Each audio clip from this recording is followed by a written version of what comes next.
Kekuatan Taifun Hinamor melemah menjadi skala menengah pada 2 September pagi. Taifun ini terus mendekati Taiwan dan lingkaran badai telah memasuki Selat Pasi. CWB telah mengeluarkan peringatan laut meminta kapal yang beroperasi di kawasan Timur Laut, Tenggara dan Selat Pasi untuk waspada. Meskipun Taifun melemah menjadi skala menengah, tetap mungkin akan menguat dalam perjalanannya ke utara karena berada di zona tekanan rendah yang kuat. 我们预估这个台风它未来它的暴风圈还是有持续扩大的趋势。 Curah hujan akan semakin tinggi dari Jumat sore hingga Sabtu sore. Menurut perakiraan CWB, akumulasi curah hujan 24 jam di New Taipei, Taoyuan, Hsinchu dan kawasan pegunungan berpeluang mencapai 340 mm. Pakar cuaca menganalisis bahwa jalur Hinamor yang bergerak menuju utara tidak stabil karena kurangnya panduan yang mengarahkan. Jika menyimpang sedikit ke barat, maka mungkin akan mengeluarkan peringatan darat. Pakar mengingatkan bahwa wilayah utara dan timur laut Taiwan akan mengalami hujan deras dari Jumat siang hingga Sabtu dan akumulasi hujan mungkin membawa bencana.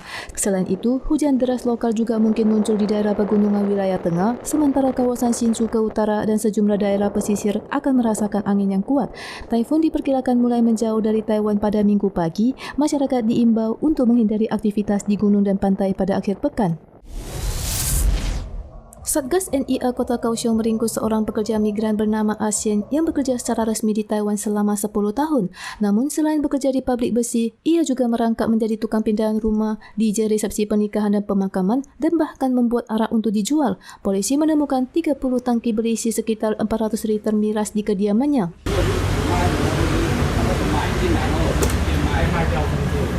Selain menjual miras, tim Satgas juga menemukan Asien membantu teman senegara mencari pekerjaan dan mencari jodoh lintas negara melalui medsos. Ia diduga memiliki banyak pekerjaan dikarenakan biaya agensi yang terlalu tinggi dan tidak bisa menabung hanya dengan upah sekitar 20 ribuan dolar Taiwan serta kontrak kerja yang sudah hampir habis.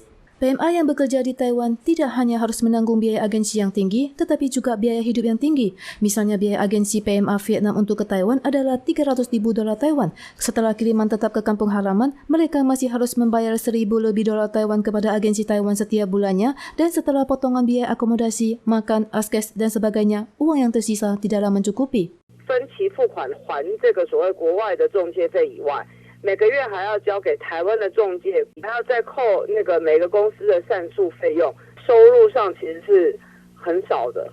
Menurut Satgas Kaohsiung, meskipun memiliki status pekerja resmi, Asien tetap akan ditindak berdasarkan UU Pengaturan Miras dan Rokok, UU Ketenagakerjaan, dan UU Keimigrasian karena telah bekerja di luar kontrak kerja yang diizinkan.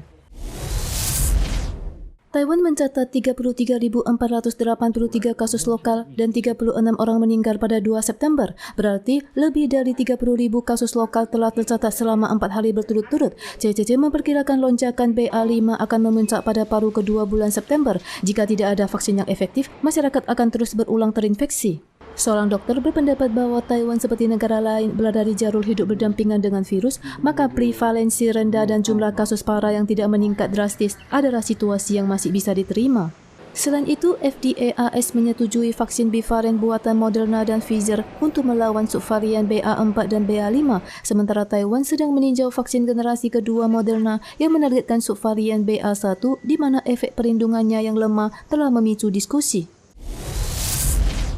Drone Tiongkok berulang kali mengusik ketenangan Kinmen dan Matsu. Pada tanggal 1, sebuah drone sipil memasuki wilayah udara perairan terhalang Pulau Siyu sehingga Garnisun untuk pertama kalinya melancarkan tembakan ke drone setelah upaya pengusiran gagal. Drone yang tertembak jatuh ke laut.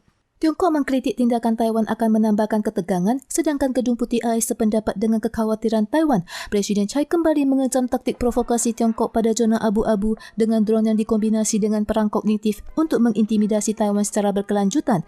Beliau menegaskan bahwa tentera nasional akan mengambil tindakan balasan yang kuat. 我再次的强调，我们不会挑起争端，但不代表我们不会反制。 Situasi di Selat Taiwan juga mencekam. Angkatan Laut juga mulai mengusir kapal tak dikenal di kawasan lepas pantai Hengchun. Tercatat pada 1 September, Tiongkok mengutus beberapa kelompok pesawat anti kapal selam termasuk Y-8 untuk memasuki wilayah udara Taiwan bagian barat daya. Statistik menunjukkan gangguan pesawat terjadi setiap hari pada bulan Agustus dan membuat ketegangan kedua belah selat terus berlanjut.